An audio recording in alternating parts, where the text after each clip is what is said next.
The Podical sound. Podcast, you can't win. Talking a good game, you can't win. Topics never lame, you can't win. Win. Watch your average Joseph. Marvelous. It's ridiculously funny, but funny. Welcome back to the best no judgment zone space in the world, because neither one of us have any law degrees. I am Saint Marvelous, as you can tell from the white tee. And I'm not your average Joseph. I know he pointed this direction because he wanted to add in something. Go ahead. What extra did you want to add in? Blessed and highly favored. Blessed and highly favored, not your average Joseph. And we are the Podical Sons. That's it. Let's start the damn show. How are you feeling today? I'm feeling good, man. I bet you are. I couldn't hold myself. You feeling as good as I'm feeling? No, yes. I can go for some chocolate milk right now, but life is good, you know. Ain't that some shit when the sun starts shining? Yeah. Salute to warm times and great weather.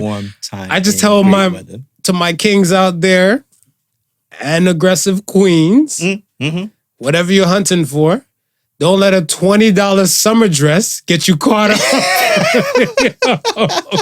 You might pay a lot more other than that for that $20. It won't equate. One $20 summer dress got you caught up into some $70,000 child support situations, but well, just fair warning from the Suns. Fair warning. Fair warning, man. Fair warning, because the summer dress, it looks good, but it can get you in trouble. Yes. It can. Yes, true indeed.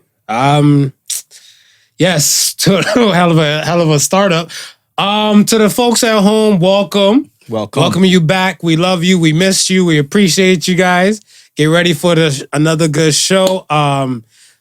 New people, YouTube. You can see us on YouTube in action. Google, Spotify, SoundCloud, Stitcher, iHeartRadio, Apple Podcasts. Yep. And beyond that, we're there. We're there. And you can also find us on podicalsons.com. That's right. Podicalsons.com. And to commemorate the special occasion of the podicalsons.com, remember our first YouTube broadcast?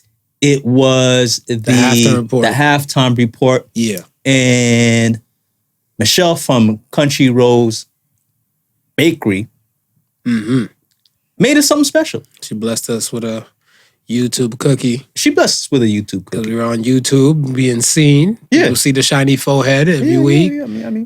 And we out here. She blessed us with another treat. Well, she blessed us again today, folks. And allow me to show you the Podical Sons on stereo cookie. And once again, you can see where you can find us at the bottom, all those social media sites.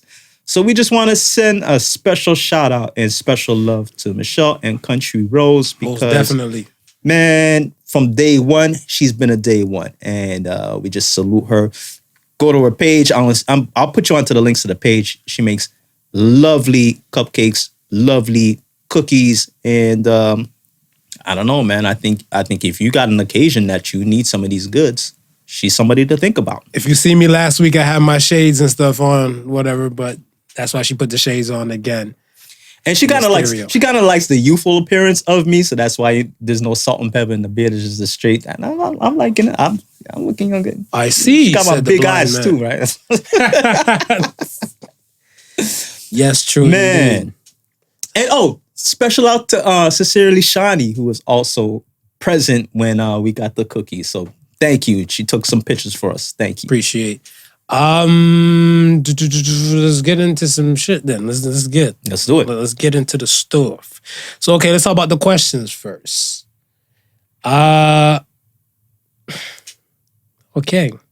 If a jellyfish stung you in your back, because we brought this up on the last show. Yes. And we said we're going to poll it. We did poll it. We polled it. Jellyfish stung you in your back. Are you allowing someone to pee on you? And 67% said yes. Yes. I've been down for yes R. Kelly the fuck out of my back. That's why the episode's called Pee On. You know, and the funny thing is, I didn't think so many people were gonna agree and say yes. I'm shocked on the nose. I'm shocked on the nose. Here's what. So okay, let me tell you one story that spawned off from this thing. Okay. Now, whatever. So now I'm talking to a coworker of mine, and he's like, "Who is this someone?" I'm like, "Huh?" He cut me off before I began. Remember, I post these questions before my day gets fully started. Right. So I'm none the wiser and stuff with her. So then my man, he's like, "Yo, who's this someone?" I'm like, "What are you talking about? What someone?" He's like, "Yo, the question you post." So I'm like, "Oh, yeah, someone, dog, anybody." He's like, so another nurse jumped up. What if that person has a UTI? I'm like, oh, we getting technical in this motherfucking now we're getting technical. Okay, so the person is urinary tract infection free. Right. Are you allowing us people? He's like, I don't know, yo. I'm at the beach with somebody. So I said, fuck it. Let's paint a hypothetical. Yes. I'll paint the hypothetical for you too. Yes. This is your second date. Okay. With a woman, with a woman you're seeing. Date one is probably something dinner basic. Yeah. Second date, you're at the beach. We're at the beach. At the beach. Yeah. Man of war, jellyfish sting you in the middle of your fucking back. It's popping. To kill some of that pain, because it stings like a motherfucker. Yes. And it'll leave marks if you don't have ammonia present. Right. How do you find ammonia on the beach? Very, very, very rare to find on a beach. Rare. It's a rarity. Ammonia is present in human urine. That it is. So I said, you get stung on your back. You're with your date. What you gonna do? Tell me your answer. You taking the piss? I elected for pee on me. Yeah. Yeah, I elected. I'm about that life. Yeah. This man said, fuck it. I'll take the pee. So I said, what if it was reverse? He's like, nah, I'm not pissing on her. I'm fresh out of pee. I was like, you fresh out of pee? How are you fresh out of pee? I'm all peed out. I was like, why? Where were you peeing I'm like, before? yeah, as I asked him, I'm like, where'd you piss before, my man? Yeah. Where did you piss before? Then he looks at me and something says, he's like, I got stage fright for those type of things, whatever, right? I'm like, but she peed on your back. So the same nurse about the UTI shit, she jump up and she's like, I would pee on you guys. I was like, you say it too freely. Yeah, like you was just itching to piss people. R. Kelly. You know, R. Kellis. You know, I'm like, yo, why you say it so freely like that? She's like, no, like I'm helping out for the cause. Yeah. But then she said, you know, women forgive, they just don't forget. So she was just like later in the day when the pain has stopped, she'd be like, so how did my pee feel? It's like, yo, is this what we go with? This what we going with this? So I'm like, oh, tripped out. So she was killing me. He's killing me and everything. And he said, yo, it's a brand new bond you're going to build with this person. Like, if you allow somebody to piss on your back that you know, your bond kind of catapults kind of a lot better and closer. Right. Instantaneously. Right. I'm like, yo, out of sight, out of mind, man. Like, yo, it's... What if she's like really like the golden shower type? And then about a month later, y'all are getting freaky deaky. And she says, let me pee on you. How much do I like her? Because at that point, how much do I like her though? She peed on you already. I know, that's what I'm saying. I'm like, how much do I like her now? Now she blackmailed me with the pee. Like, if you don't let me pee this time, I'm gonna tell people about the last time, whatever, right? Then be like, let's go in the shower. Just let me run the water. Let me make sure the shower is running first before you start. But how it like see, I never understood like the golden shower enthusiast. I never got that. So one of my friends told me, and I used to don't mean to be racist, but I used to think it was a white person thing till I seen R. Kelly enjoying the shit. Trey Songz too. What is with this? I said, Chris, you drink piss. Yo, see, one person said this to me, and it kind of opened up like my eyes and stuff. They were saying like, well, if you're into it, if you're into something, you give it like a more enthusiastic and better naming. Right. So say like you're not into let's say a janitor, quote unquote janitor. Right. If you are a janitor and you're happy with your job, you might be environmental specialist. You notice how the name got spiced? It's still the same damn thing. Yeah. So like they're like water sport. My dumb ass, I'm thinking like Marco, Polo. That's what I was thinking when they were saying. I was like, water sport. I was like, how's that sexual though? Whatever. They're like, you know, when you just whip it out and just pee on something. I'm like, piss. That's golden shower. Yeah, it's golden shower. Yeah, but it's called water sport. I'm like, no, the fuck it's not. So then the person actually Googled it, but like, water sport, adult, and it said adult urination. That's like adult urination. Wow. If she's into water sports, I'm not gonna yuck your yum, but it has to be our secret. Hopefully you take this shit to the grave, and hopefully we're together forever. Yeah. Cause if you break up with me, well, whatever, nigga. That's why I peed on you and stuff for her all those times. I was like, when did you do this? When I was sleeping? Because I'm a deny, and blame the flying monkeys. If you take it to your grave, would you get mad if she pissed on your grave? My corpse just got to soak it up there. Drip on you. It's got to take it. You got to take it in. You got to take it in, man. You just got to take that hit. But listen, it is a medical fact that being stung by a jellyfish. I might just be thinking of jellybeans. Being stung by a jellyfish, one of the immediate remedies is actually urination. Yo, in 5th grade, there was this girl. I'm not gonna mention her name, but she got stung by a jellyfish. Man of war. Right. On her right arm. And it blew my mind because it looked like the scarring. It looked like somebody took like a permanent marker. Yeah. She's a black girl. Right. Like somebody took a permanent marker and just kind of just went nuts with like design from like, let's say her wrist. Yeah. To probably about like her elbow area. Okay. Right? And I was looking like, I'm like, we're that bored with a Sharpie? And everybody's like, no, stupid. You didn't know such and such got stung by a jellyfish and stuff like that, whatever, right? And I was like, oh, damn. So when, let's say later, I found out about like, you know, what to do in case, because I was living in Miami at the time. Yeah. That's when, like, I heard about the urine thing. So I went back to her and stuff, and I'm like, yo, you know, such and such, like, you couldn't bend like Beckham, like, you know, bend it like Beckham and stuff. And so she's like, she couldn't bend it like that and stuff. And her people were freaking out because she was crying. She was in that much pain. Right. So they just thought maybe the salt water was burning her. So they took it to, on the beach. They have the little shower things to rinse off from like the sand and everything and stuff, whatever.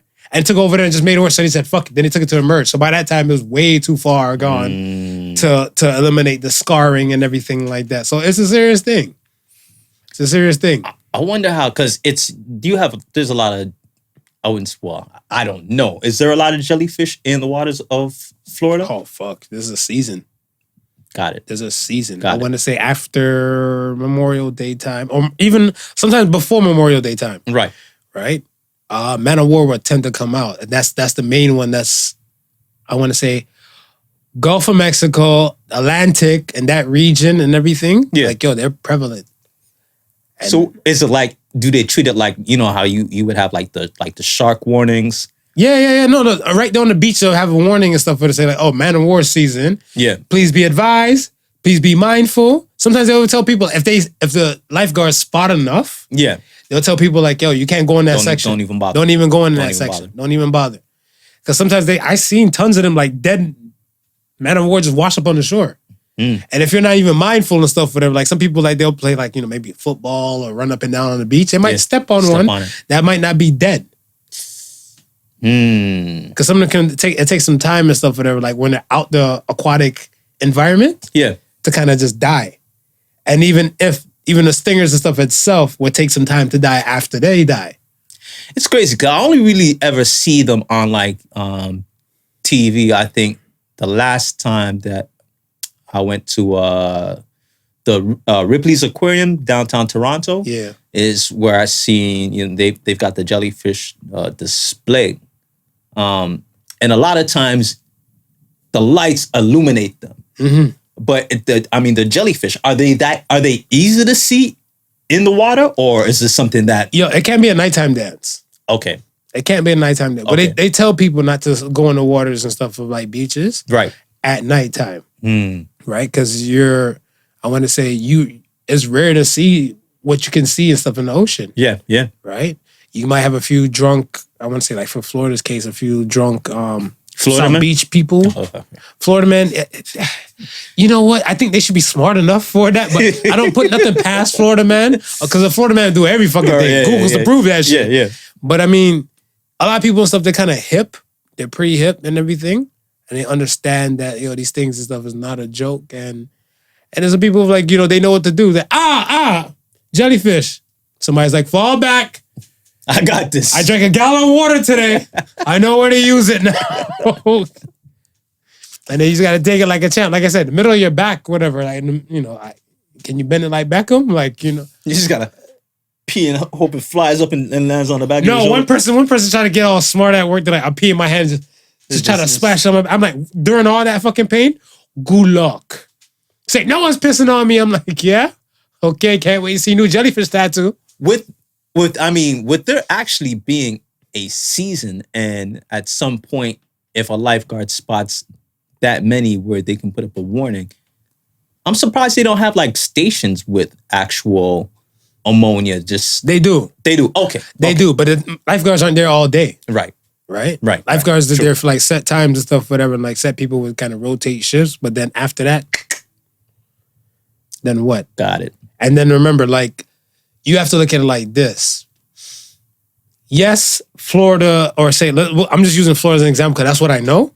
Yeah. You're in a situation stuff where here, there'll be like a season where it's going to get warm, pools are active. Yeah. That shit is like damn near 24/7, except for like the December, January month. Right. And everything like that. And so some people and stuff would just brave it because when it's like in the February, March time, Yeah. that's not really their season. So people would just like, the water's a little bit chilly, a little choppy. Yeah. I'll run with it. Yeah. And all the above. And that's sometimes you might not get a lifeguard in that particular area, or they might just have spotted amount of lifeguards. Right. Because it's still considered off season. Exactly. Yeah. So that's what I'm saying. Like high season, yeah. Damn near every place and stuff would have a lifeguard. Off season, they might just have them just cruising up in trucks back and forth on the beach. Yeah. So yeah. Next question was, oh, y'all some liars. Does the amount of money you haven't does the amount of money you have define your personality? 89% said no. What do you say, Smooth? I said no.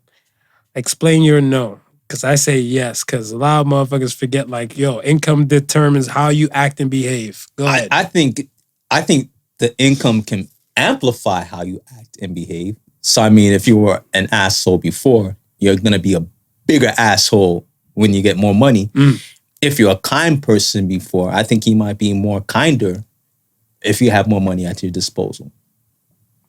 The reason why I say yes, it does, because you have a situation where 50 Cent said this a long time ago. He said, if money never changed, you haven't made enough.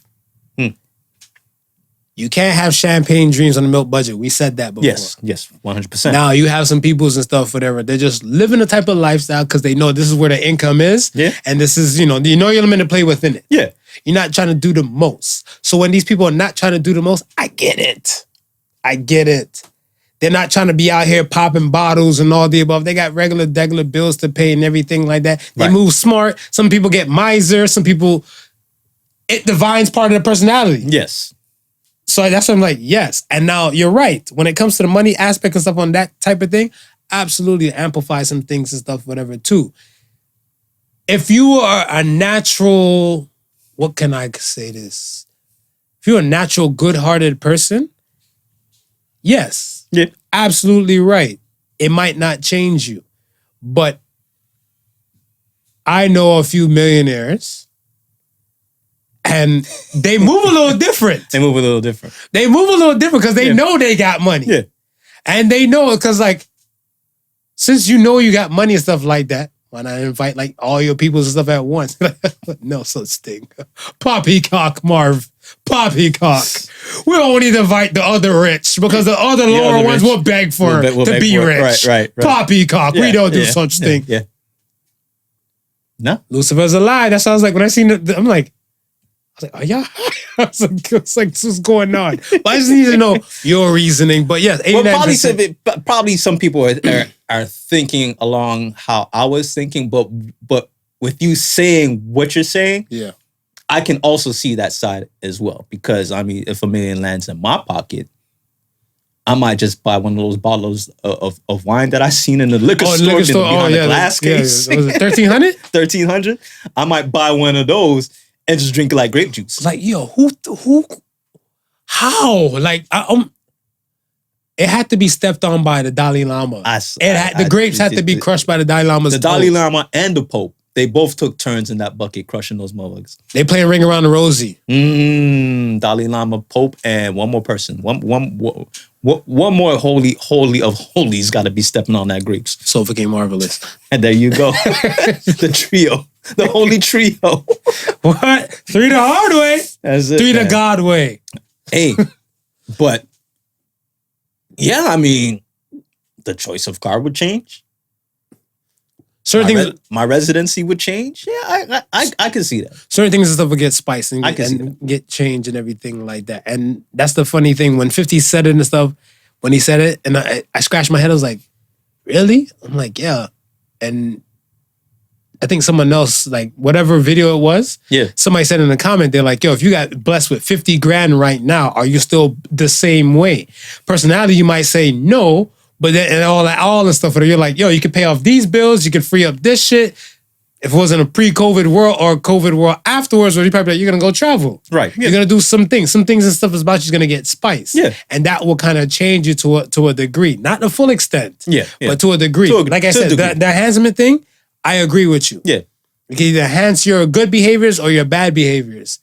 All my bad behaviors, I better not make 50 mil. I think God knows why I shouldn't make 50 mil. My bad behaviors. Hey, can you go buy a chocolate cow and skip the chocolate milk? Yo, I'm gonna do that. Yeah. I might start walking around like Stone Cold Steve Austin and shit. Just like a leather vest. It's like, yo, why is somebody in his boxes, whatever? I'm like, they don't think, then I'll stunner everybody and stuff. I'll sue you. I have money to pay you off. That's okay. Yo. That's okay. Sue away. Yeah. Have no behavior to that, whatever. But yeah, those were the questions and those were the polls. And thank you for the feedback to the masses. Like I said, Thank you. Participate and stuff on the Instagram and the Facebook. Yeah. You know how to find us, at thePodicalSons.com. Listen, and if you got some riveting thought questions, send it in. Who knows? We might use that as a poll too. Yes, exactly. Before we go into R.I.P. Paul Mooney, man. R.I.P. Paul Mooney. Yo, I was that one kind of hit me off and stuff, whatever. Because you know the funny thing, I think like during the whole earlier portions of COVID, to probably about like fall, I've been watching mad stand-ups. Okay. I've been watching mad stand-ups because I felt like the news, aka Fear Factors, like the numbers they're giving you, it's nothing fun about COVID and everything. Nah. People losing their minds and everything, social media. Man, I've been taking in mad stand-ups. You need the lighter side of things, man. You do. To help you get through these times. And I seen like the like in that mix and stuff of like one of the stand-ups and stuff I've never seen at that time Paul Mooney's last one. I think that was the one where he's like the Godfather of comedy. Right. That last one, it came out in 2014. Okay. So I was looking, I was like, oh shit, I didn't know Paul Mooney had one in 2014. Yeah. Whatever, right? So I watched that one and everything. It was funny as shit, as usual. Yeah, man, the man has like a body of work and stuff though. Like, but bless him in his works. He's right for Richard Pryor. Well, that's what I'm saying. A lot of people don't understand that like the greatness of Paul Mooney wasn't just that he was a stand-up comedian. He was a writer that wrote for some of your greatest comedians. And Pryor, Red Fox for the Sanford and Son. Yeah. He wrote for Saturday Night Live. He used to write for Saturday Night Live. Good Times. I'm telling you, man, it's like you In Living Color. You don't Homie know. the Clown was based off of him. Really? Homie the Clown. It was the character he wrote and everything was based off of him and stuff like, because they asked him, I think they came to him and stuff and kind of like asked him about like the whole situation for Homie the Clown. Wow. And then he just wrote the character and stuff and everything like that. He's like, yo, what fucking clown is happy? That's what he was saying. Yeah. And then it was kind of based, they're like, all right, well, Damon Wayans, like from what you know of the godfather of comedy. Right. Emulate your best Paul Mooney if he was dressed up as a clown. Yeah. And that was it. Homie don't play that because he'll shut some shit down. Right. And like, yo, kudos to like, yo, that salute to that man. R.I.P. Yeah, man. Rest in paradise, Paul Mooney.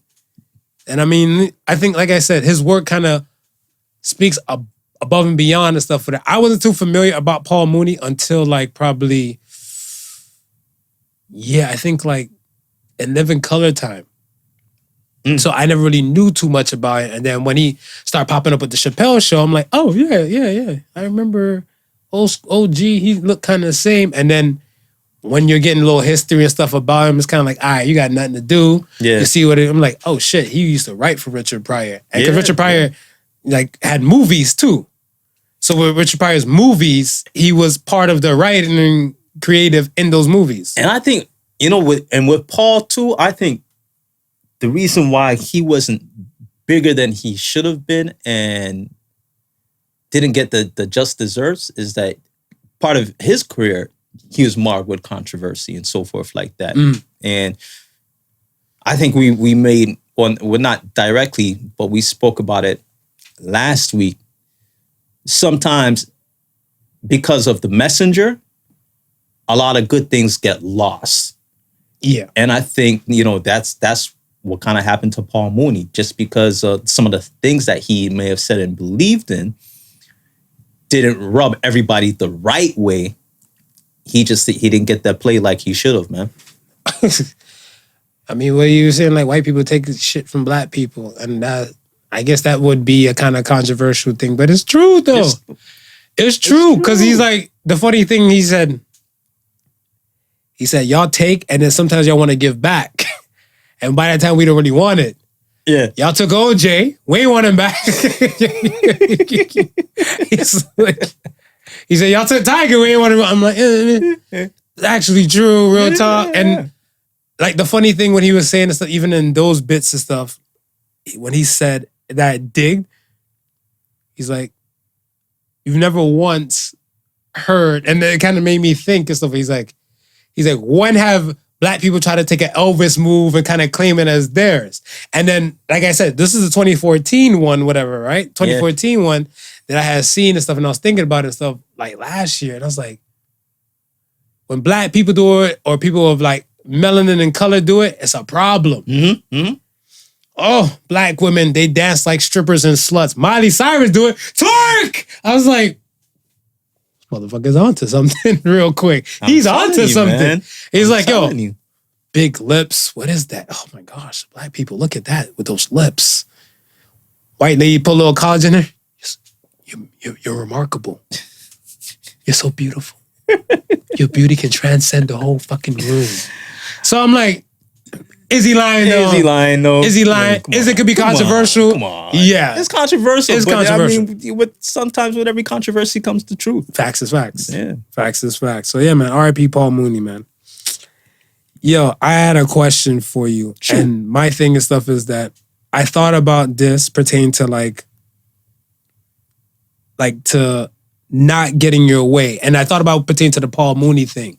So Paul Mooney didn't get his just desserts. We can both agree to that. Yeah, we can agree to that. He didn't get his just desserts and stuff, but I've never once heard Paul Mooney like make complaints or shit like that compared to like Monique. Yeah. His resume outbeats Monique in my world. Yeah. Any Monique fan, y'all can come for me. Because we match up the tail of the tape. Yeah. Remember, Monique won an Oscar for Precious. She wasn't comedy. It wasn't stand-up shit. It wasn't funny shit. No. Drama. It was drama. Hell of an actor. I can give her that. Yeah. So I was looking at him like, do you still have peace when you don't get what you want? Yeah, I do. Yeah? Yeah. Explain to me how. Let me hear you out. Because it's not so much of me getting the accolades or feeling like I need to get this because I deserve this. I've just learned to just have peace with myself and be happy with my own achievements if nobody else is happy with it. So, okay, so let's say mine is just desserts. You're accolades and your guts and glory, trials and tribulation, like I guess things that should put you up in the Hall of Fame. In my world, you're in my Hall of Fame. Oh, man, You're in my Hall of Fame. Real talk, real is real. Real recognize real. I just look at it stuff as that not everybody is gonna be able to, I want to say, let me say accommodate for lack of better words. Okay. Accommodate the great shit you do. Right. Right? Or even if you want something simple and stuff done. Yeah. Like they tell you no. You still have peace after that. Yeah, you know why? Because I feel like if I really want it done, you do it your damn self. I'll do it my damn self. That's how I feel. And find a way to get it done. You might not be able to help me, or you may not feel like it's worthy, but you know what? That's just you. So what if it's like beyond anybody's control and stuff, and it's kind of like, let's say at the fate, you don't stress it. I don't see you stress for shit. Nah. I don't see your blood pressure raising. Nah, it's and I tell my son, this is the message I give my son. I said, listen, I don't expect you to be perfect, but what I do expect is that you try your very best at whatever you do.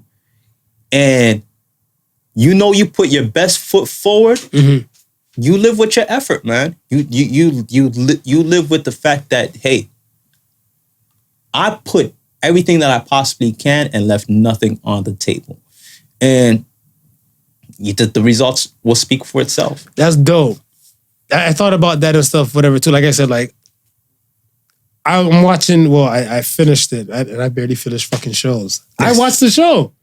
It's called Sexify. It took sex to kind of get me to watch it. It's about something in there. yeah. It was about some shit on Netflix about some Polish chicks creating an app about like how to help a woman orgasm. Okay. Whatever, right? And they did all of the above and then some, from like extensive research to like all this other shit. I'm not trying to give away to how the show works and stuff, whatever. But like certain things don't add up for the people that deserve it. Yeah. Out of all the stuff that they work for, they achieve for, whatever, some things just don't add up for the things that they deserve.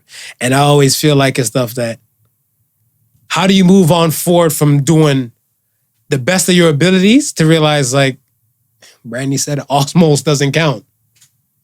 Yeah. And I felt like, it was like, oh, that was a dope ass thing and stuff, whatever. But I'm like, could I be the same? And I asked myself that.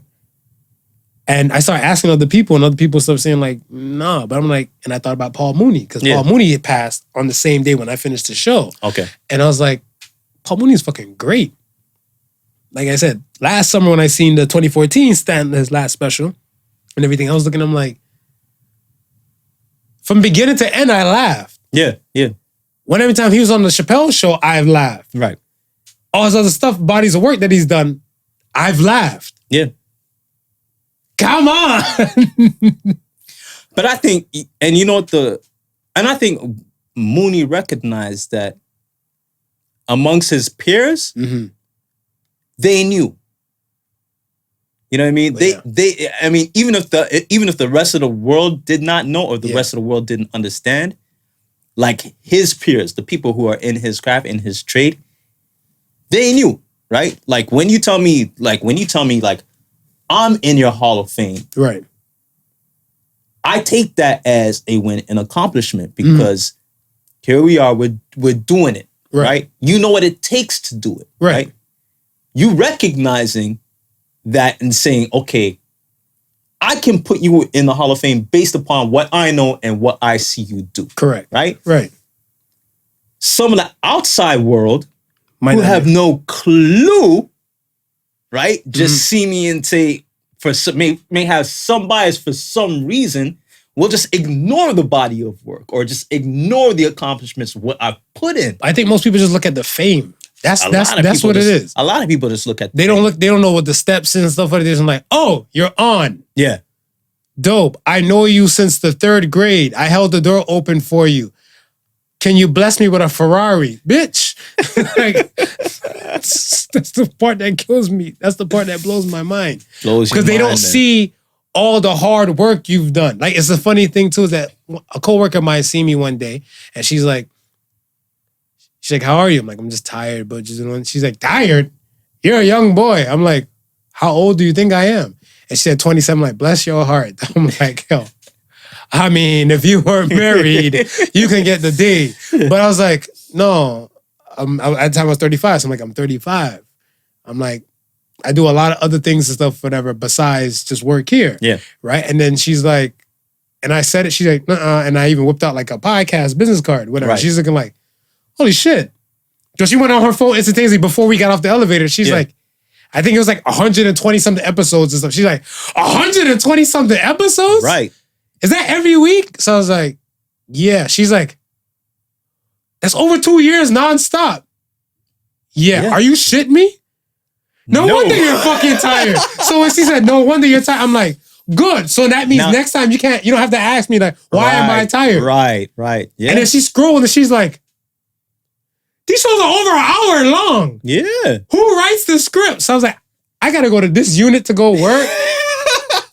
We can catch up on some other time. And then she's like, she took it in and she became a fan. Yeah. And she's looking like, holy shit. She's like, her and her girlfriend was shooting the shit one day. Like, I mean, anybody can do a podcast. We can do a podcast. And this person can do a podcast and everything. Right. Yeah. And she's like, people that she was trying to emulate to say they will build a podcast all over. Yeah. She's like, they don't even have 50 episodes. And she's like, here we are working with each other and stuff, whatever, day to day. And this is the shit you have going on in your back. And I'm like, yeah, you're right. I don't need everybody's accolades. No, but I mean, you just got to do your best. But I mean, like, I think just from the very beginning, I mean, before we started, we were fans of podcasts. Yeah. Right?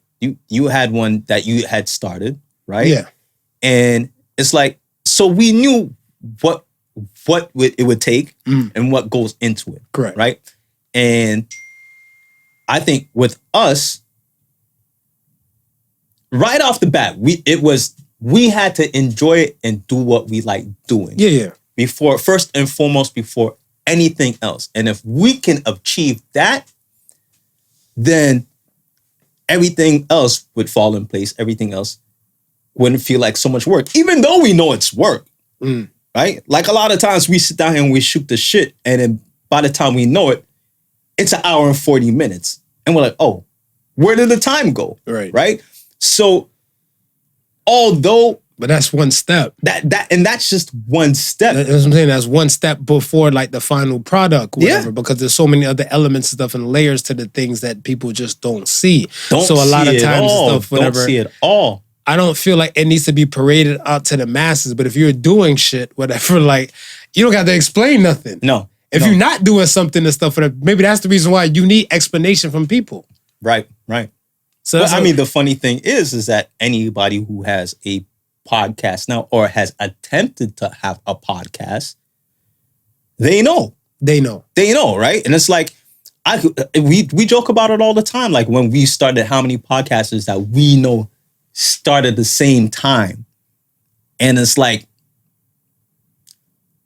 only the people that I know have started before us and our mainstay are the only people that I know that are still doing it right now at this very moment. Yo, keep it real with you. I think like one day I seen on, what was it? Was it Google? I think when Google Play was doing podcasts, because now it's just Google Podcasts. Yes. Right? When Google was doing their stuff like that, we weren't that easy to be searched and found. Right. Before. And there was these other, I don't want to disrespect them like that, but it's no disrespect. It's the truth. It's the truth. Fuck you.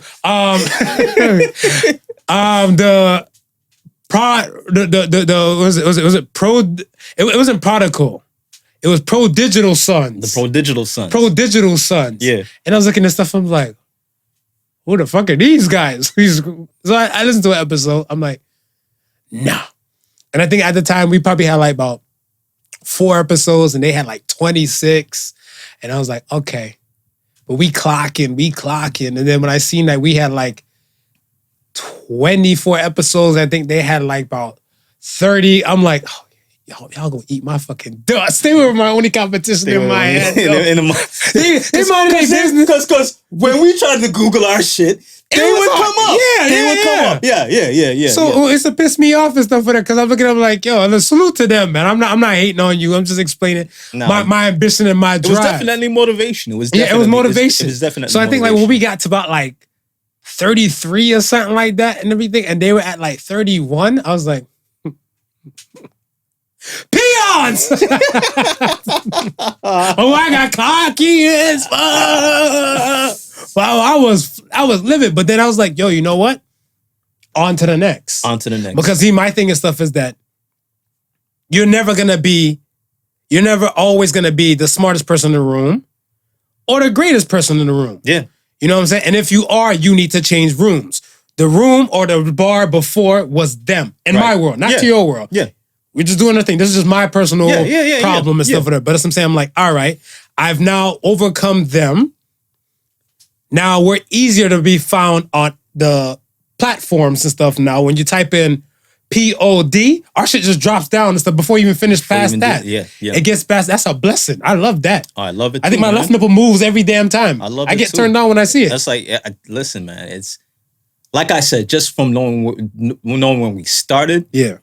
And having to type in the full word, Podical, nothing don't come up, and then have to be space. Then type in the sons. Yeah. And then you might come up, but some other shit might come up as well. It was just, wow. But you're right. Just to now type the POD in.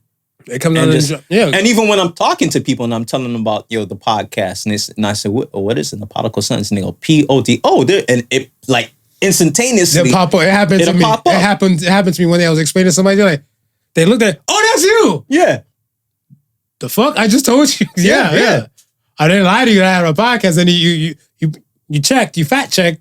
They're like, damn, you got that many episodes? And somebody's like, yo, I'm gonna start from the first one. I was like, good luck. Good luck. Because by the time you even thinking about to play catch up, another one. Another one. I had one person tell me that we are the Canadian Jesus and Mirrors. Oh shit! Yeah.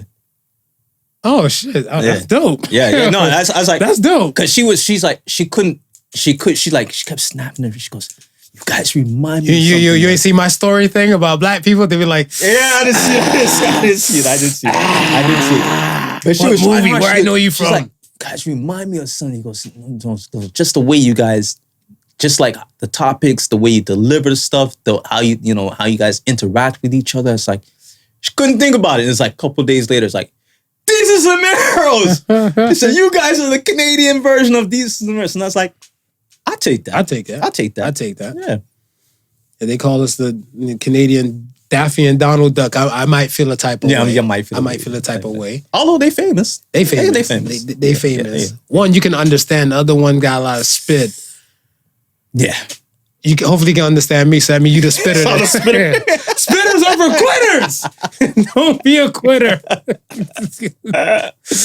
Yo, let's talk about this thing. I know we spoke about it last week about the whole Joe Budden thing. We were making jokes and stuff. I guess we were ahead of the curve. Yeah. We were ahead of the curve. And a lot of more people had a lot more things to say about that situation and stuff, whatever. Right. I think we can put it to bed. But the thing and stuff is that I believe, my opinion, it's very hard for Joe Budden to kind of bounce back from this. Yeah. Along with a sexual allegation that came out about him, about someone else working on his network. And a woman said she's opting out. So I'm like, when it rains, it fucking pours. Yeah. And I think these things speak about how you do things. Like if you spent time shitting on a person or shit on people. Yeah. Karma's a motherfucker. What goes around comes around like a hula hoop, right? It is. So it is. It's only a matter of time unless you kind of clean up and do better and everything like that, and you hold yourself accountable, and you're really and truly apologetic and sympathetic to like the peoples you've made of hurt in the process. Of course. Like, yeah, you can tell somebody some shit like out of emotion or something like that. Well, fuck you. You ate my last Dorito, you piece of shit. Yeah. That's how I'm gonna stab your car tires and stuff with it. And then I have to look at this shit like, no. Yeah. That's going too far for a damn Dorito. Right. Yeah. I got money in my pocket. I could buy like a damn party size. Dial it back. Let me dial it Yeah, back. you know what I'm saying? Yeah. Like, there's some part in your brain has to tell you this is wrong. And Yeah. if it's not, you're a narcissistic motherfucker. I'm Dude. sorry. Yeah. But I mean, and part of dialing it back is also making amends. I don't think you can just dial it back and expect everything. I expect karma to balance out in your favor. I think Facts. you gotta dial it back and have to then make make that amends. person know, whoever you offended, say, listen, I did you wrong, right? Because you just dialing it back in your own mind does not change the perception of that other person. No. As far as they're concerned, No. you still think that same way, Right. right? So part of that is taking accountability. We speak about that all the time. All the time. Take in accountability and letting the person know, say, hey, I was wrong. Mm-hmm. You know what I mean? I was wrong. It's funny thing. I was on my Facebook page today, and one of my friends posted the. Don't let his Facebook age fool you. He old. Yeah, he old. I'm old, man. I'm old. Continue. But Jackson has a book out yeah.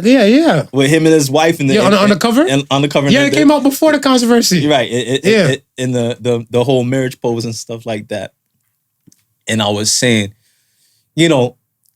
somebody made the point that people make mistakes, and he's not the first. He most definitely won't be the last. But hopefully you learn from it and you become a better person, which is true. And I said, you know what? There's truth in what you're saying. But for me, a lot of times people are only admitting to their faults Because they got after caught. somebody else called them out. They got caught and somebody else called them out. Very rarely do you see somebody calling themselves out. Hold on, before you continue. I feel like called out and caught are kind of separate in my world. Explain why they correlate together in your world. Because I can catch you doing something. Right.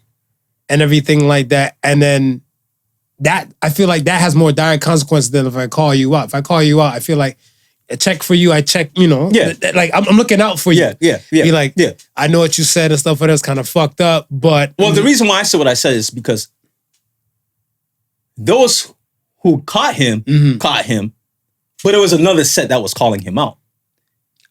So they Right? So that's what I'm saying. They are got separate. caught and got called out, Yeah, right? the double whammy. The double whammy. Yeah. And after that, now, whatever you're trying to do now, it's really, I'm looking at it, bro, you still trying to profit off the bullshit.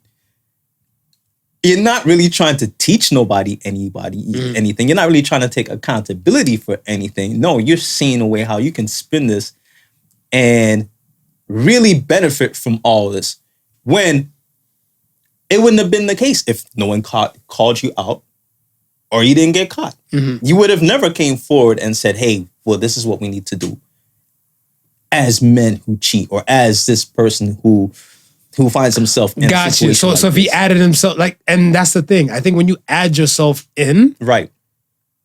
I feel like it makes it more human. Yes, 100%. Because it's not like you're speaking from a point of authority. Right. So if you're speaking from a point of authority, it's like, you ain't fuck up. Yeah. They're the fuck ups. Yeah. Whatever. But from the point of authority and stuff, it always seemed like that. And I feel like now us together, like, yo, I've been one of those kind of guys and everything like that. You'd be like, human, relatable. Yeah. I can dig it. Yeah. Continue on. Now he's trying to do that, but he got caught and caught up. Yeah. I don't see. I always looked at certain type of women. I know, like I said, a few 4 or 5 women and stuff before he got caught. I used to look at them like, okay, I see him, I hear him. Sucks he didn't have a studio. Everything's behind the steering wheel of his car. I mean, that's what it takes to be a media personality and stuff. Well, yeah, fuck it. And then after he got caught, this is your leader? This is what it takes to be a leader? This is your leader. Yo, what's your definition of a leader? Oh, it's a good one. someone who not only gives you the path to take to your greatness, but also shows you and helps you to get there. Bravo, man. Bravo. I got it. The beauty one and your leader one. Bitch, you don't need to write a sex seminar. You need to write a new dictionary. A new dictionary. Bravo. Cause that beauty one, something that's appeasing to the soul. I think I got a little wet every time you say. I get wet when you say. I was like, oh, shit. Cause I remember I said it to somebody afterwards, whatever. Yeah. Like, well, I don't know what your form of beauty is, but my definition of beauty too. Think, really? What's that? I was an angry woman. I was like, something is appeasing to the soul. She's like, shit. I'm like, yes. I'm a refined man. I'm half owner on this show, so shit said on this show, I can say I can claim it too. It's pronounced marvelous. Yo, I feel like I need like a James Bond theme after that. Something that's appeasing to the soul.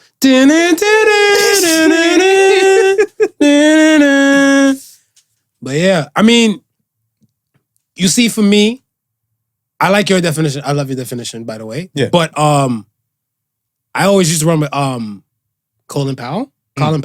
Yeah.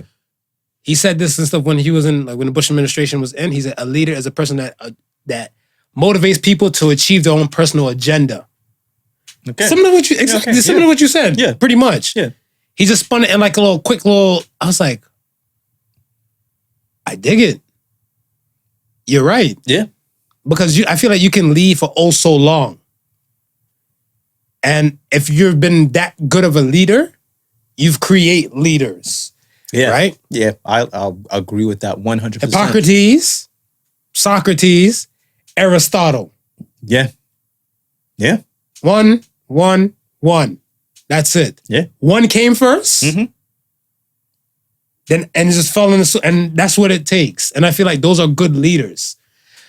So I was like, yo, I feel like, Joe Budden kind of shat the bed on the leader thing. Derek Jackson kind of shat the bed on some of the leadership and stuff like that. So yeah, but I guess, I mean, the biggest thing that you mentioned right there is that there's really a difference between being a leader and then being a boss.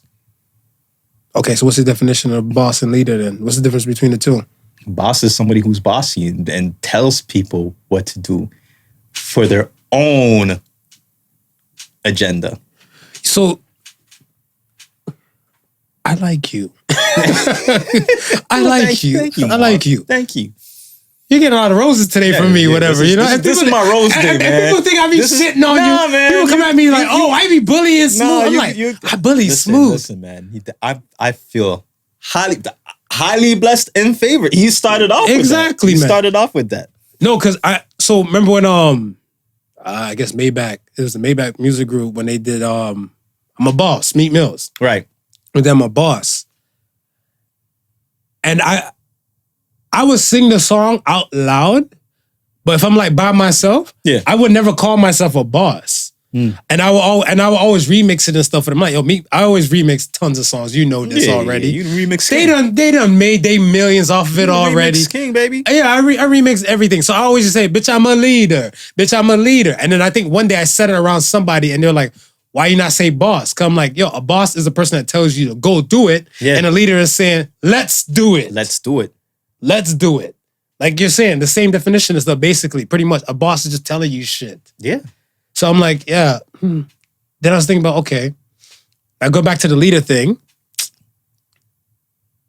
Could you name me the worst leader you have ever had? At a job you worked at? Because you and Ben Dillinger, you guys are Renaissance men. You guys are fucking Renaissance men. I'm kind of basic when it comes to like employment in certain places and certain things, but yes. The worst leader that Fuck all that. It doesn't even have to be job. It could be life-wise, family-wise. You're the baby out of your siblings. You could have took orders from other relatives. I'm trying to actually pinpoint when that would be. I don't know. And you know why I say I don't know, Marv? Because I've always been a person who never looked at somebody as leading me. I've always felt like I've always taken my own direction, even at work. Mm-hmm. Like, you can tell me what to do, and I'll take what you've told me what to do. Mm-hmm. But if there's a way that I can make it better, I'm instantly making it better with what you told me to. If there's no other way, then I'm gonna do it your way. Okay. Right? I was about to say, you sound like an insubordinate or whatever. I'm like, yo. No, I'm yeah. never being insubordinate, but I'm always looking at okay, I know 1 + 1 = 2. In fact, the mathematics is 3. Yeah. I read a lot. Go ahead. But at the same time, if you're only really giving me the 1 and expect me to come up with the 2, Mm-hmm. then I gotta be the other 1. I gotta solve that equation for me. And I'm not looking for you to solve that equation because you were only just satisfied in giving me the 1. Right. Hey, do this. And then expect me to do it done. When you could have been like, hey, do this. Try and like this, that, and a third. Yeah. That might be an easy way to get it done. Mm-hmm. Then I say, okay, not only are you telling me what to do, but you're giving me examples on how to go about doing it. That makes me reach into way much more quicker and much more easier. The best leaders that I've had led me without even knowing. Ooh. And I go back, listen, man, you hear me talk a lot about Ray. Yeah. Ray Williams, wherever you're at, man, big ups to you. I used to despise working for Ray. Tell us how you really feel. Because I would think that he was being too hard on me, right? But not realizing that he's seen something in me that I didn't necessarily see Potential. in myself. Potential. Exactly. Right? Right. And maybe he may have not known how the best way to bring it out of me. Mm-hmm. But I guess he didn't understand sometimes his frustrations would speak volumes. Mm-hmm. And it led me to question myself. Man, why is this that, and the third? And in questioning myself, I realized, no, I could be approaching things differently. Mm-hmm. I could be looking at things differently. And why am I going to argue with a self-made man? Ego. Like Ego. He's there. Obviously, he's done something. He's figured out something that's worked for him.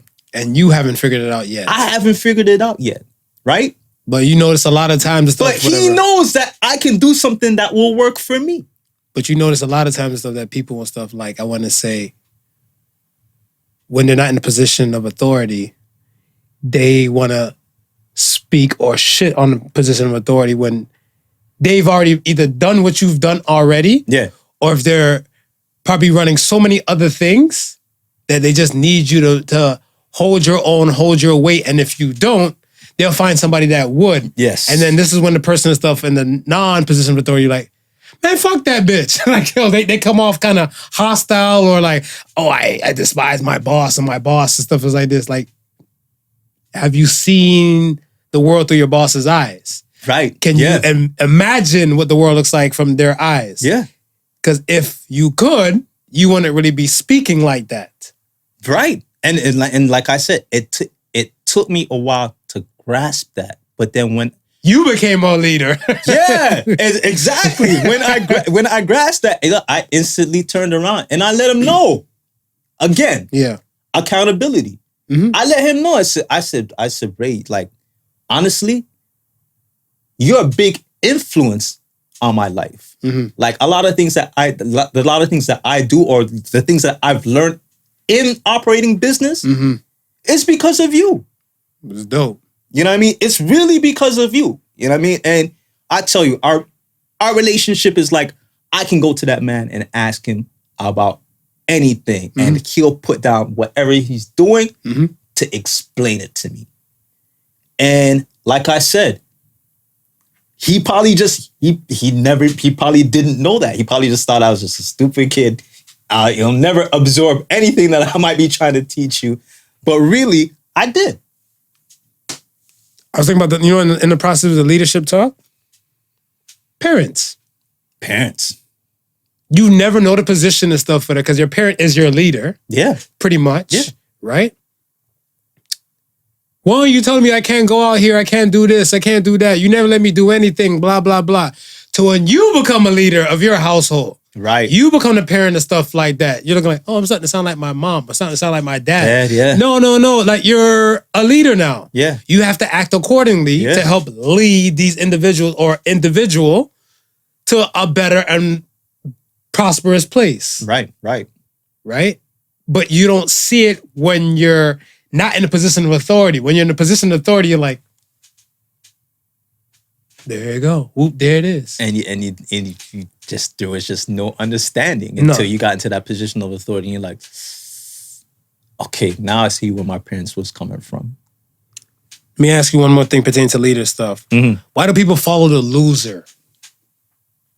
I'm always curious and stuff when it comes to like leadership and everything like that. Like, why do we fall? Like, why do some people? I have myself in the mix. Right. I'm not Derek Jackson out here. But why do people follow the loser? Like my thing and stuff is that I'm trying to fathom that you can only lose for so long. Yeah. And eventually, like a broken clock is right at least twice a day. So my thing is that, are we following the loser because eventually the numbers game? You always say it. For the 9 no's, you get 1 yes. So are we following until we get that 1 yes? Do we get No, because I think what we're following, I think we follow is because we prefer the easy way out over the hard way. Oh, talk about it. Hold on. I should be dressing you kind of different, sir. Mr. Joseph, talk about it. Explain. We prefer the easy way out than working for the hard way. And losers 9 times out of 10 are doing the easy way out.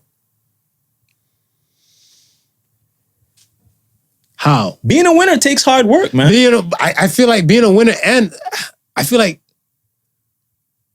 you could be a loser and train so hard or work so hard, but it just doesn't add up for you. Yeah. But if it's not adding up, there's something that you're still lacking, and you're not willing to push yourself to find out what's lacking to change that losing way into a winning way. So you're satisfied with the results as you even though it's a losing results, you've become satisfied with that losing result that you're not even trying, you're not even pushing that extra effort to try to win. Second place is the first loser. If you always come second and stuff, whatever, and you're content with being second, you're like, I'm still on the podium.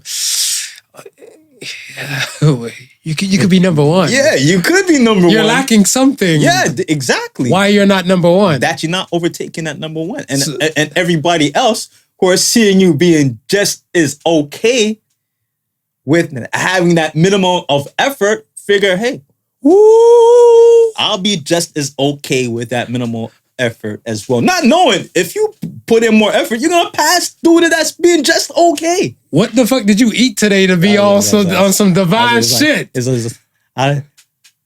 Maybe the salmon? Omega-3 and 6 in there. Okay. Right. Okay. Yeah. Well said. Well fucking said. Okay. Move on. Move along. That's all right. Let's move on. I actually don't want to move on, but I do. Like, all right. Work with me. Stay here for a bit. Let's see if I can spin this with this, whatever. Okay. As a leader. Right. when people don't do the things you tell them, Yeah. do you blame yourself or do you blame them? Like, do you write yourself IOUs and stuff, whatever, for them and their shortcomings? Nah. Really? Nah. You cannot Go ahead. You cannot help somebody who's not willing to help themselves. You can give. Yeah, that can transcribe all levels. Yeah, you can give that person all the tools possible to make it. Mm-hmm. If they use half the set of tools that you give them, right? Mm-hmm. And start complaining that they're never going nowhere, then what more can I do? What more can I do? I gave you all the tools. You chose to use half of them and expect to reach where I need you to go. Like, it's not going to work. That's so true. Yeah, you're absolutely right. See, my thing and stuff is, okay, we'll look at it on a parental level. You tell your kids to stay in school or do whatever. Let's say you're one of those parents. Yeah. Stay in school, achieve the greatness, be something, blah, blah, blah. We know the A students work for the B students, while the C students run the world. Right. We know this equation as adults. But Right. then we're telling the kids to be all you can be, minus in the army. Minus in the army. And we're telling them, and they're not using the tools, I guess, we're providing. Yeah. Or even like as a leader, you're like, yo, these are the tools I'm giving you to use and stuff and everything. And you, like you said, you want to use half of them and still expect the same result or even better. It's not really on me as the leader. No, it's on not. It's you. not on you, on the leader. And now, So you shouldn't. Now- Go ahead. if as the leader, Mhm. I'm only giving you half the tools and expect you to make it, then I'm not a leader. If I know there's a whole other gauntlet left for you to learn to get to where you need to go, but I'm only willing to give you half, I'm not a leader. So it's the opposite of a leader. A loser? An asshole? And you can pick any one of those at that point. Pick one. And you find there's people out there that's like that. They don't want you to surpass them, so they're not willing to give you everything. They'll withhold something. They'll withhold just a little bit, just to make sure they're always ahead of you. But okay, so if we look at the old martial arts kung fu flicks, I remember there was one, he's like, yo, there's 50 techniques to kill a man. Right. I would teach you 49. The other one I might have to use on you someday. Yeah. Is that not a leader or that's an asshole? That's somebody trying to preserve himself.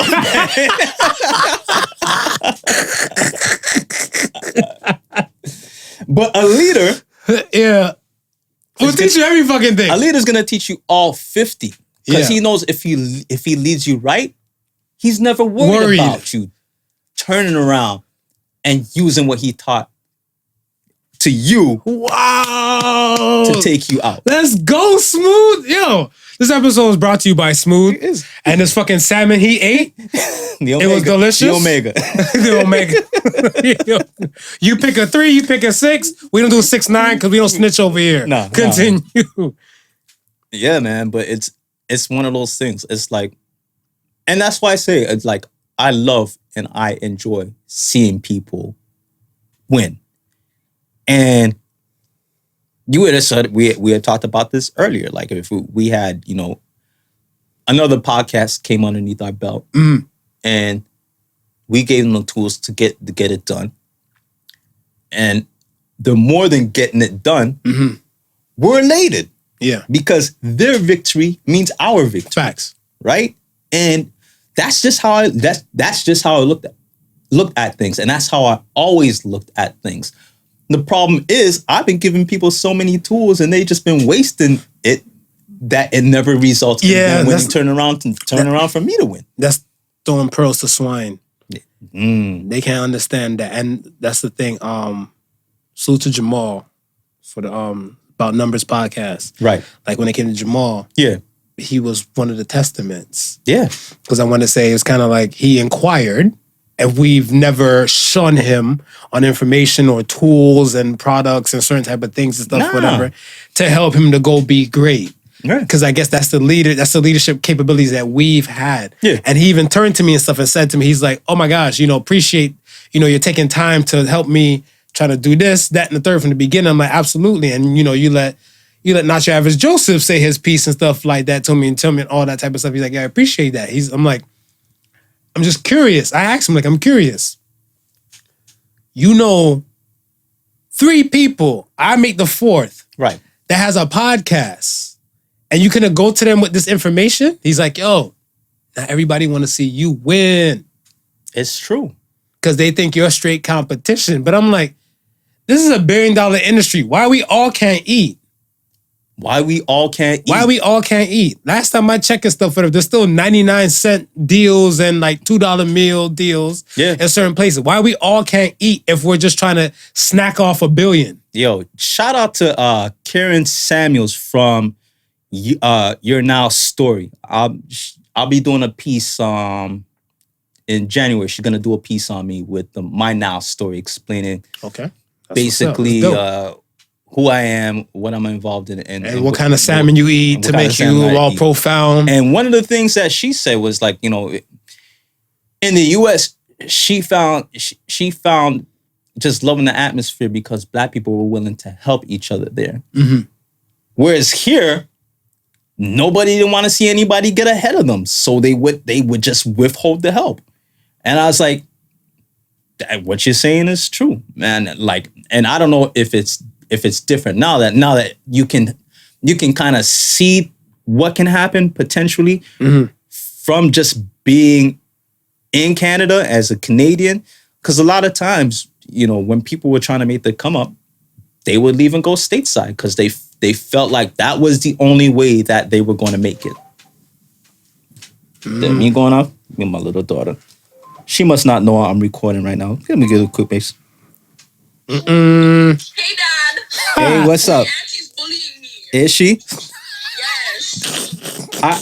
I would love to hear my sister bully you, but I'm recording right now.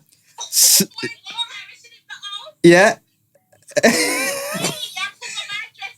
I see when she got ready, but you go ahead and bully her for me. I'll call you right back. I'm recording the podcast.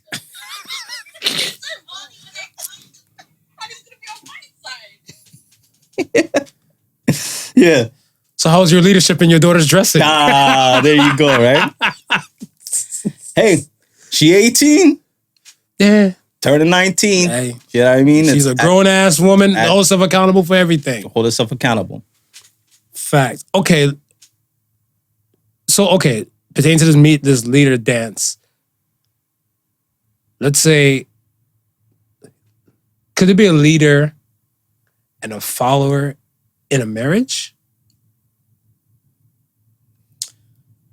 I think with certain aspects of the marriage, but I would say it's best to be on an equal footing. Equal footing. I agree. Yeah. I agree. No, because I'm trying to understand the stuff is that, like, if we're going to spin this stuff with leadership and everything, let's say I would tend to nominate if I'm watching something that if like the person like one like a out of the couples whatever, right, like a married couple, right, if one person stuff jumped up and said, you know what, we're not like what we used to be when we were younger, yeah, or you've lost that love and feel, some things kind of got lost away, yeah, but I feel like it takes a leader to say like, yo, you know what, we're fucking up, right, like see that's the Black in me with the snapping and the thinking and stuff, whatever. If you don't know me by now, this is the Harold Melvin and the Blue Notes. If you don't know me by now, yeah, like in that he's like, yo, we got our differences, I've got my problems, woman, you got yours too, right. The fact that somebody's taking the initiative to realize like, yo, we're gonna lose some of this, we're gonna lose this, yes, if we don't tighten up. I feel like that's why it could be like a leader into the marriage. And it's not even like the man, but it could be like the wife. It could be like the wife as well. But again, in a situation like that, yes, somebody has to lead. If you recognize there's a problem or an issue in a specific area and you don't see the other person, And either that's where the balance will come in, because right, that's where the balance comes in. you might recognize it, or she might recognize it, or Right, or your right. spouse might recognize it, right? Right. Go ahead. And, it's up to you at that point to take that lead role and say, okay, there's something up here and we gotta write this right and not let the ship sink. Once everything is right, then y'all can all go back to that equal partnership. That's dope. Yeah, 'cause I feel like if a person jumps up and say like, yo, babe, I think we might need marriage counseling, or I think we might need outside counsel and everything and stuff, like they're putting ego and pride aside to kind of get to the greater good or the goal, the common goal. Yeah. And I feel like that's what a good leader should do, because the overall, it's the goal. It's the goal. It's the goal and not the role. Yeah. Yo, it's okay. Real quick then. Why do you think marriages tend not to work, in your words?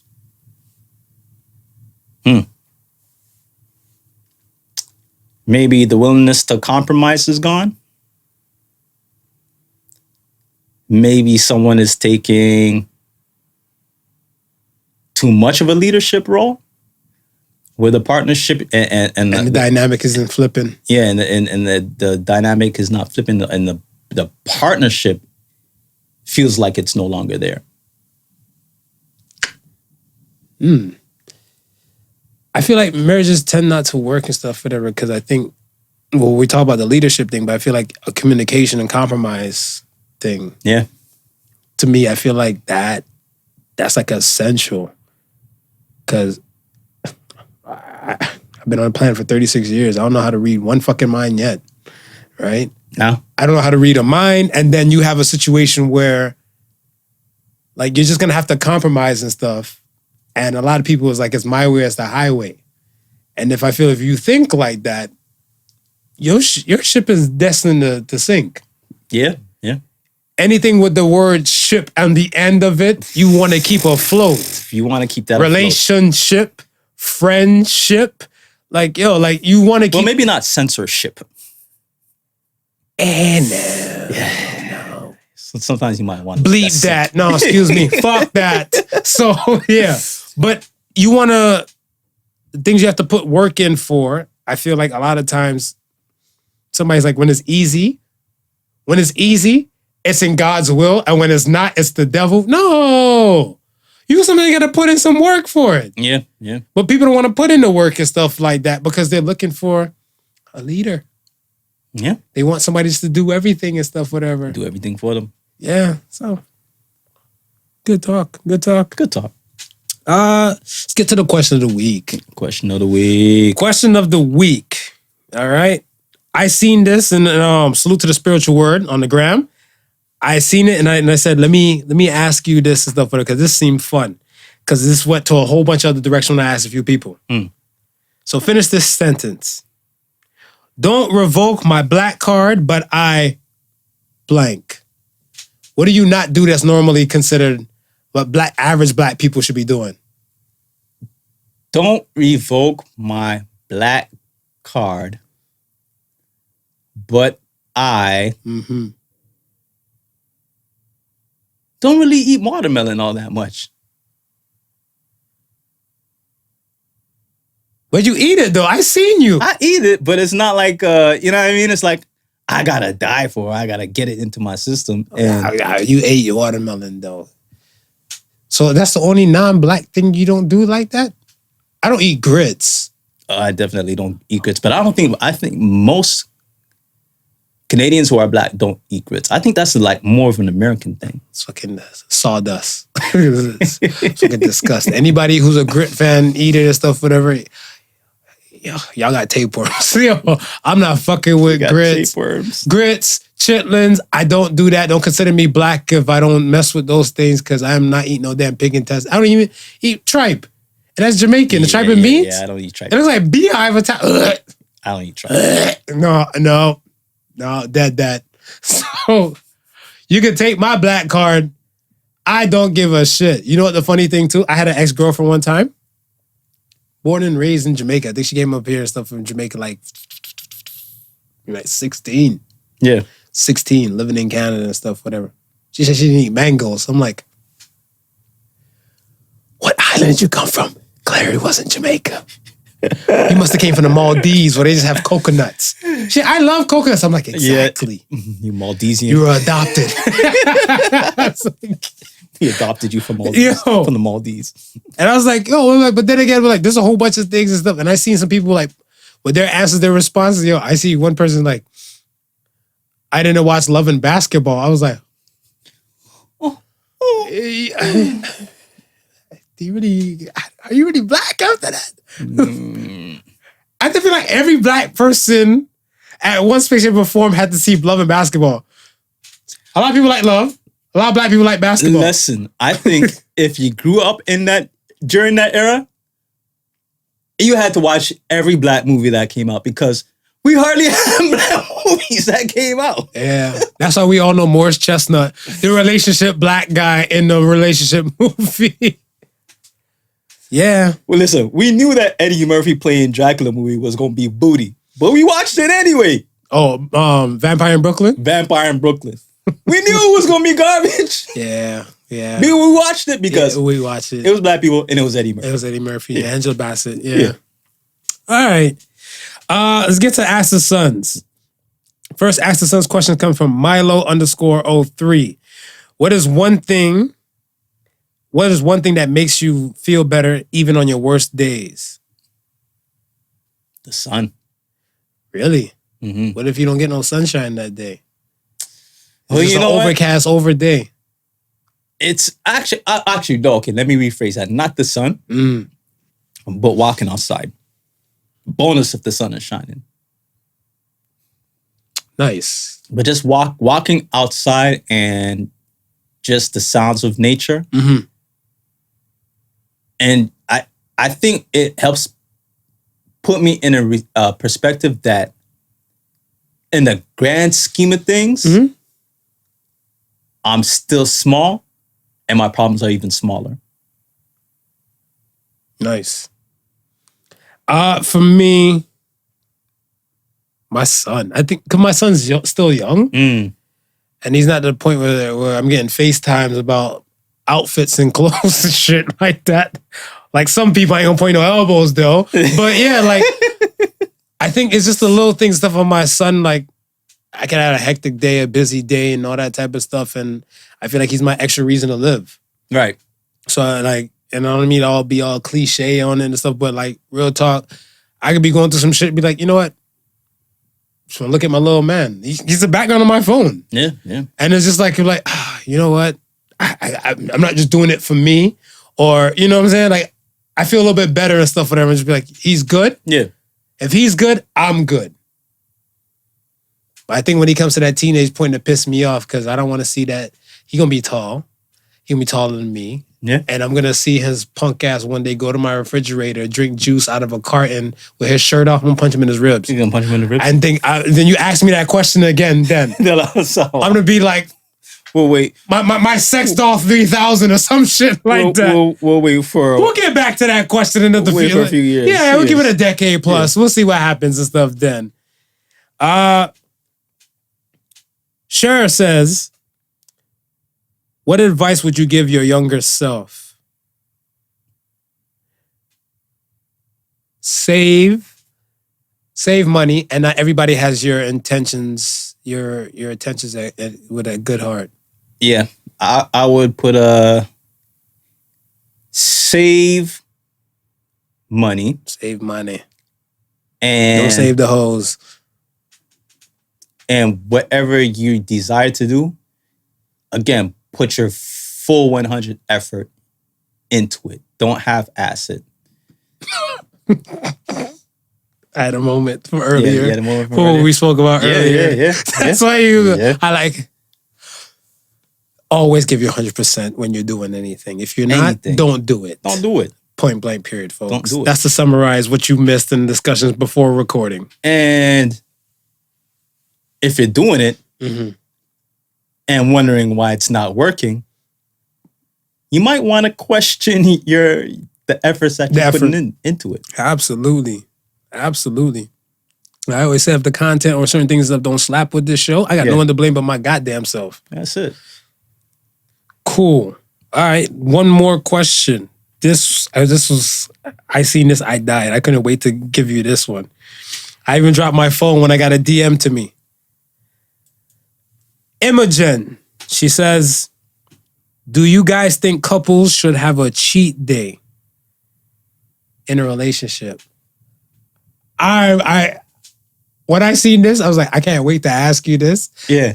But I saved it to keep my mouth shut. Go ahead. Let me hear what you have to say. You want to hear me? I'm going to say no.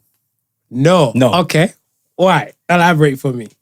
Because if the cheat day go real good, you might be tempted to be taking more than just the one damn cheat day. So, okay. And that could be a problem. So, okay, what if it was like the purge? Right. You get that one day to cheat, no consequences and stuff that comes after that. But if they cheat after that, yeah, instant grounds of divorce.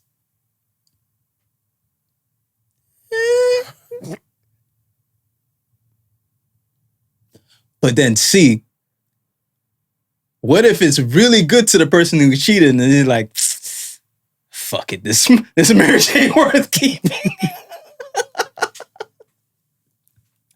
As a consequence, you might have to face it. Because I looked at this stuff as like, yo, if you've been in a relationship for 10 years, salute to the 10-year couples, marriages that's listening to this and all the above. You're one of them and stuff as well. Like, I commend the salute y'all, but I'm like, yo, how many missionaries have you done though? Like, that's what I'm just trying to realize and stuff with it. Like, do you always start the missionary? Like, because my thing is stuff, I was like, yo, you could do oh so long with the same kind of things. I feel like I have an innovative kind of mind.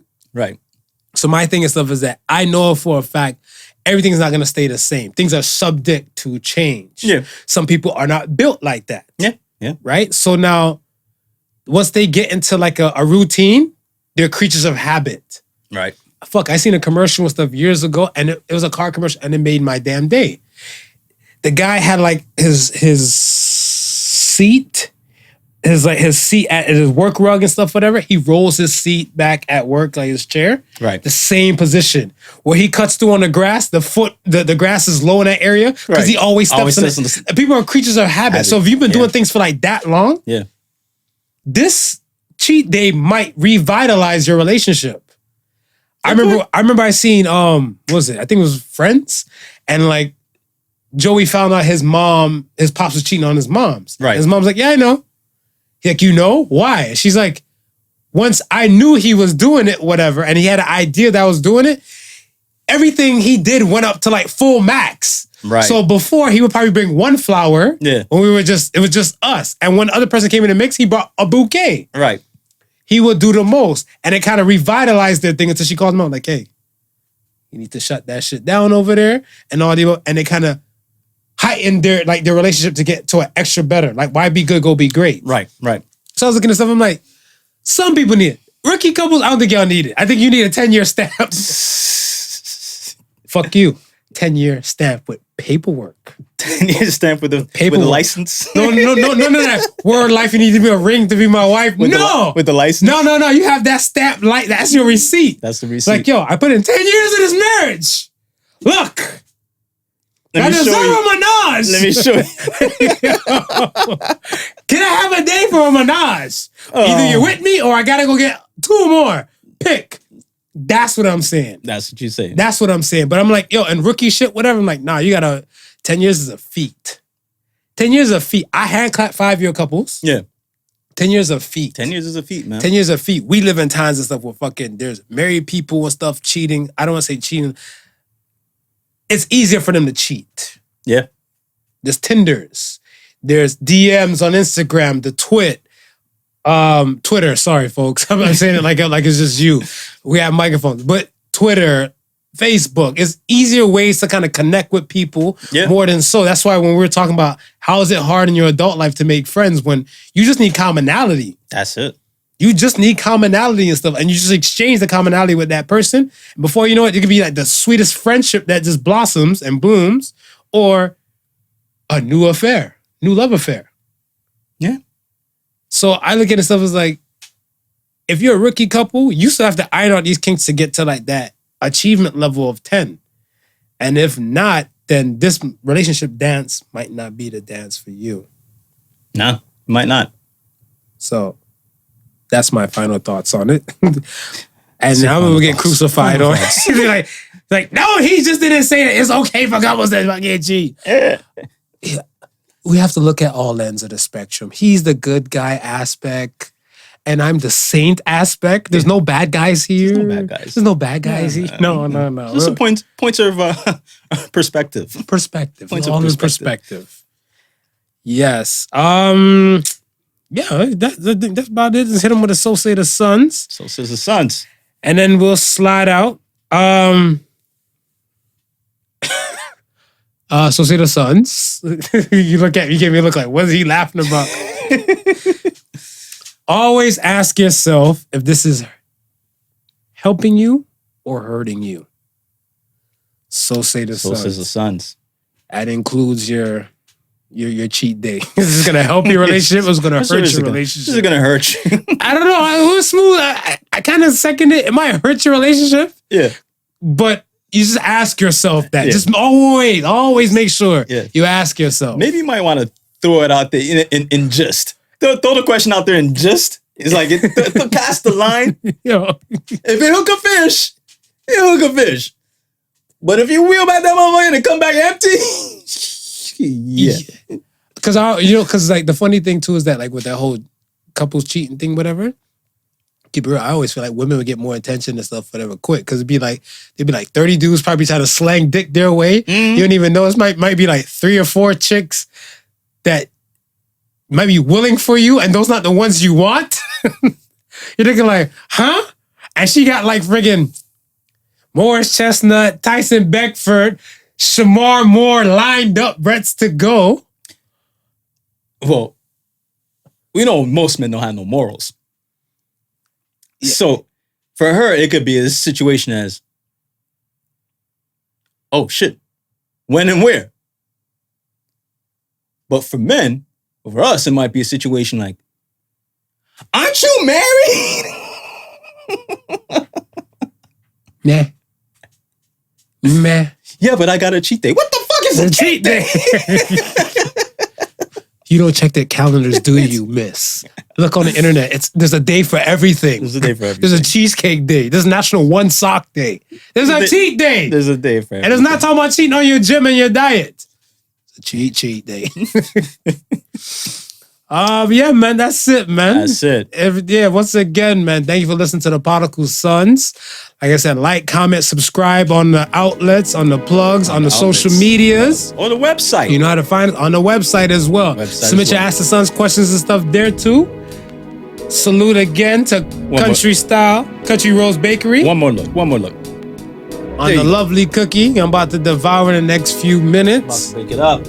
And yes, thank you for listening to the Podical Sons. Remember, the difference between genius and stupidity is that genius has its limits. Peace and love, y'all. Y'all be safe. Peace. Peace. The Podical Sons with Not Your Average Joseph and Sofa King Marvelous.